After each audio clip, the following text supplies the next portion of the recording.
This is Forge Daily with Mackenzie Barwell on the Forge Audio Network.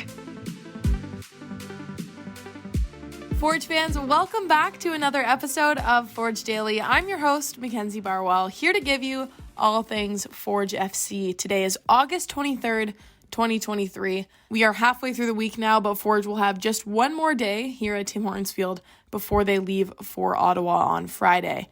It was a good practice this morning. They finished it off with some set pieces, and luckily the rain was clearing up by then. In today's episode, you'll hear from Chris Kalongo and Seba Castello because they had a chance to respond to the funny story that we heard in Behind the Beard. So if you haven't had a chance to listen to that already, I highly recommend that you do for some context going into this. I'll give you a brief rundown, but Bobby has an interesting perspective. So to kick things off, let's talk about the Spark Summit, because as of yesterday, the first panel has been announced, and we've got 3 fantastic women speaking on the Finding Your Spark panel. The first being Lindsay Hamilton.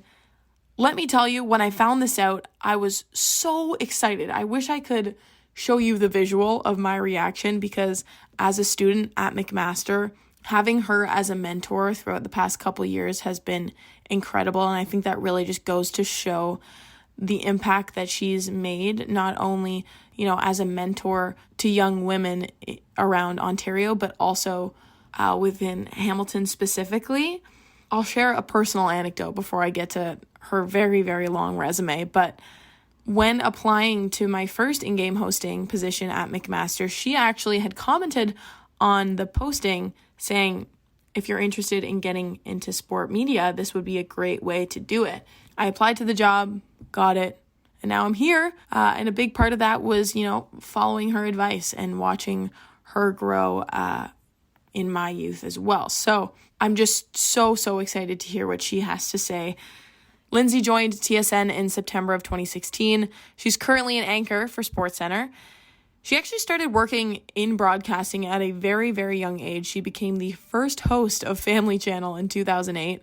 She was interviewing entertainment icons, athletes, and different musicians across North America, including Justin Bieber, Selena Gomez, and One Direction. So, it's pretty big, especially in 2008.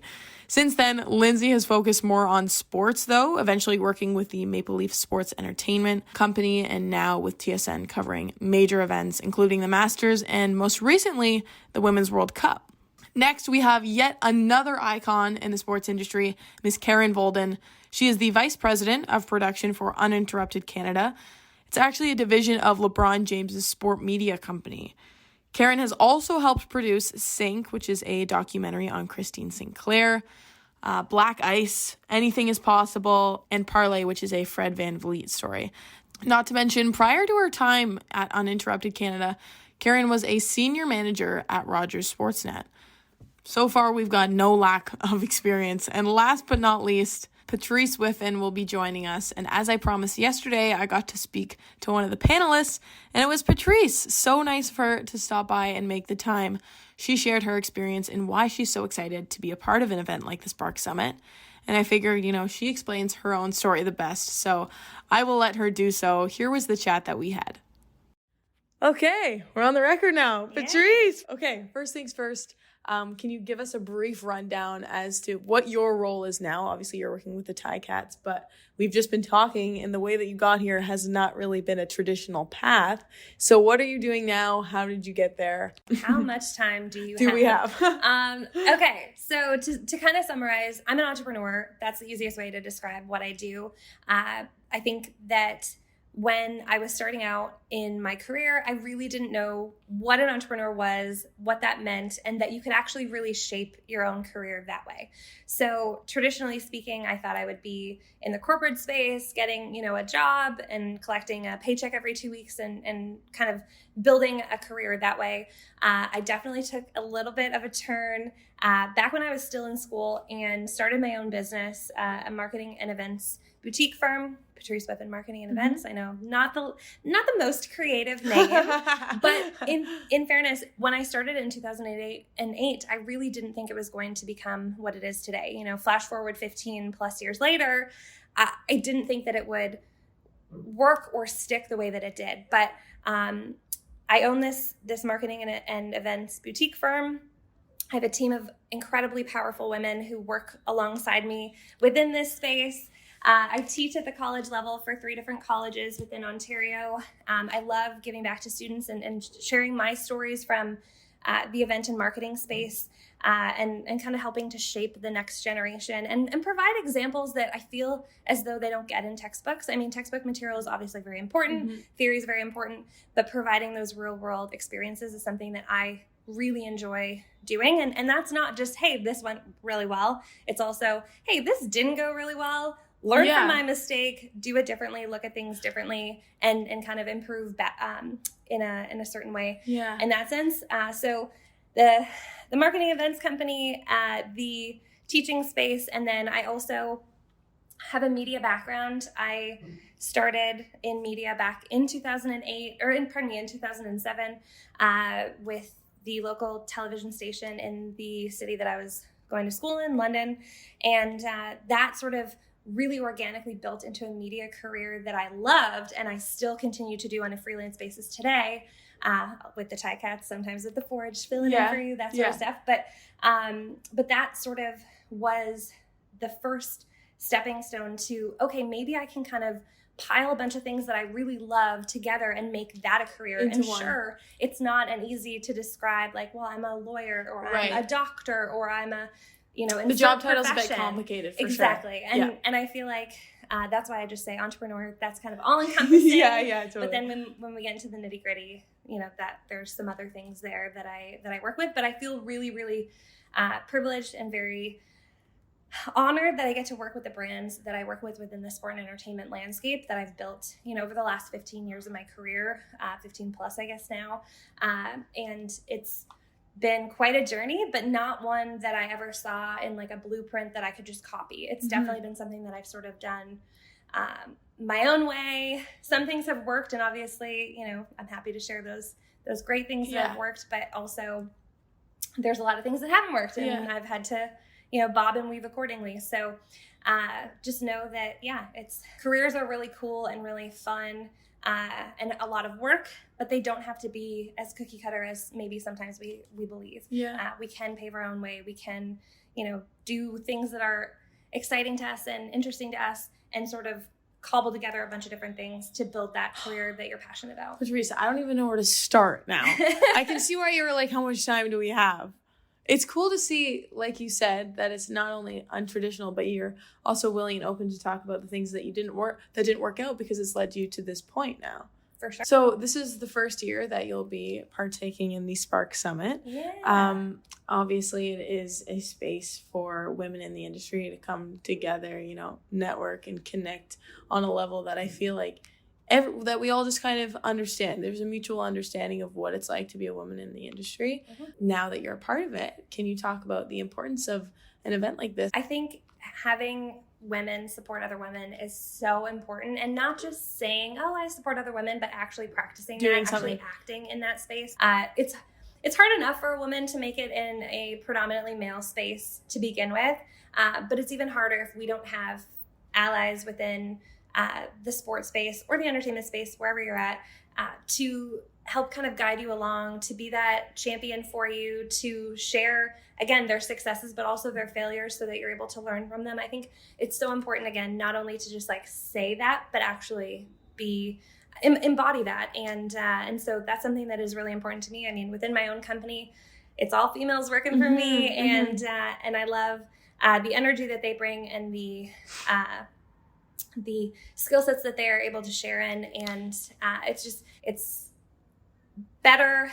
This is going to sound cheesy, but we're able to make so much more of an impact when we band together and support each other and help each other grow and learn and experience things, rather than being so focused on, okay, well, what's next in my career? I don't want this person to be there because they're competition for me. I don't see it like that. I think there's a space for all of us, and we are so much stronger when we band together. Are you hiring? At the moment, no.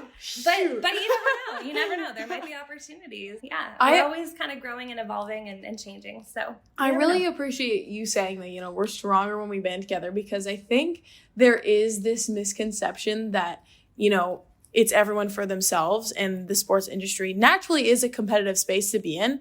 But at the end of the day, like, one person's success is not going to take away from yours. And I think I heard on a panel a couple summers ago that success is limitless, and it stuck with me for so long because, like you said, it's so important that we all come together because there's room for everyone. Anything, use that competition as a means to better your craft and better yourself and put your best foot forward. Never become complacent, but don't use that competition as a reason to kind of shut yourself off from these incredible female friendships, incredible female mentors.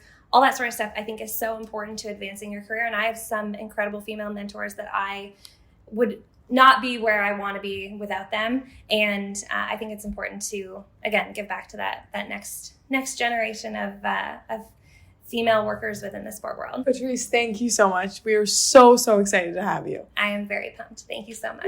Okay, moving on. As you know, Forge FC are headed to Ottawa this weekend. And when talking about the away trips, a funny story has surfaced around what took place last year in Ottawa. And in case you missed it, and Behind the Beard, essentially, Bobby called them out for missing a team meeting the day before the finals in Ottawa of last year. So all we knew was that this sounds a lot more serious than it actually is, and you'll hear in a second. But what we did know was that Seba and Chris were scootering in downtown Ottawa prior to this meeting.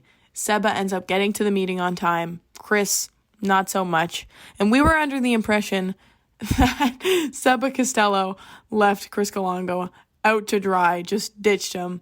But I thought it would only be fair if we got their side and they could, say their piece. So here was their response. It's the day before the final, day before the final. We went for a little scooter ride to relax. Come on, closer. But to be honest, we didn't plan it well because we did plan it close to the meeting. We took a nap. No, honestly, it wasn't that close to the meeting. Like, there was we like should an have hour and a left half. with half an hour to get to the meeting or whatever. Yeah, okay, and then we try to put the bikes back or whatever, the scooters. Yeah. And then they're like glitching. It's saying that so you need to drop them off in like a certain section. Yeah. And It wouldn't let. what are you looking at, bro? Keep walking, bro. No, okay, and then so you have to leave them in designated areas. So you have to go find the areas. And then we kept on going around, and none of the areas you get a check mark on the app saying, okay, you're good. Yeah, you're Drop good. The them. map was just glitching. If not, and the price just keeps on going. It doesn't stop because they think you're still riding it. So I'm like, if we go into the meeting, a 30-minute meeting, You're gonna pay we're gonna get an extra hefty charge. And on top of that, there's a bunch of people there too. So if they take the scooters, what can am I gonna do? They can just ride it on your tab. So And I'm not gonna find it. So it's the same scooters we everywhere came else. in with 20 minutes to spare till the meeting. Yeah, we were out then- there for Hold up. No, we didn't get hold into the up. meeting. We were outside trying to figure out how. We were outside. We were outside in the hotel, 20 minutes to spare. We start panicking because it's 10 minutes to go. And then with 5 minutes to go, I find it. I get the check mark with 5 minutes to go. Oh no! But We were Chris, just going around the entire street trying to put it in places and see if it would work. But it would be we get there and then it would show the spot is somewhere else, and then it would just keep moving. Yeah, so I was good, but Chris still had to do it. And I'm I don't know, if we both don't show I up. told them to go. Yeah, if we both don't show up, they're gonna think we're sleeping or something, Yeah. Oh, no, but hold up. Chris pulled up to the meeting with the scooter. You pulled up to the meeting. No, did you not? No. Oh, you didn't? That would be so funny. That's what they're saying we should have done. Which I mean, looking Yeah. back, maybe that was a good idea. Yeah. But it's the same thing. We still would have got charged. Yeah, but bro, at least least it you would have would've- got taken, bro. I Yeah. don't get charged, bro. I can't hug someone. So what riding a scooter happened? for- Okay, so I come in and then they're waiting for us too, because everyone usually arrives 5-10 minutes Yeah, no, before. we got lucky. When I And got then- there, the door was locked. Yeah, and then Bobby's then where's knocked on the Chris? door. I'm we had an issue with the scooters. And then I had to explain the whole story in front of everyone. The bad thing is Chris got ridiculed badly because, he wasn't there. Yeah. And then he shows up sprinting and he just knocks on the door and then he comes in and then everyone's just staring at him. Well, I was literally right outside. It was just a quick sprint, you know? Oh, okay, I'm saying okay. we were outside just... Yeah, we were Is the emergency speed a real thing? It was there. I think it's only one-time use. I used it. Yeah, he used his lifetime pass. No more left. Yeah, All right, on that note, we will close out today's episode. Thank you all so much for listening. As always, tomorrow we'll get back on track with the regular season and hear from Noah Jensen in an interview that I did with him as well. So have a fantastic rest of your Wednesday, and don't forget, Behind the Beard, out now on YouTube and wherever you listen to your podcasts. This has been Forge Daily with Mackenzie Barwell. If you like what you heard, please like, follow, subscribe, comment, and share.